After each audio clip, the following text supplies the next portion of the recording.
Ever wondered why we? Let's dive into the science behind it in just 60 seconds. Yawning is something we all do, but it's not just because we're tired.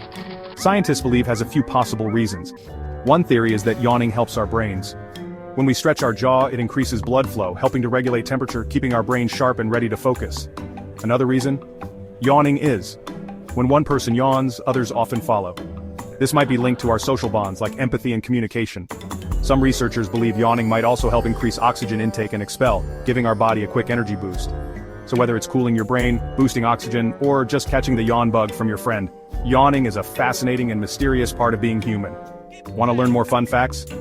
Hit that subscribe button for more science in 60 seconds.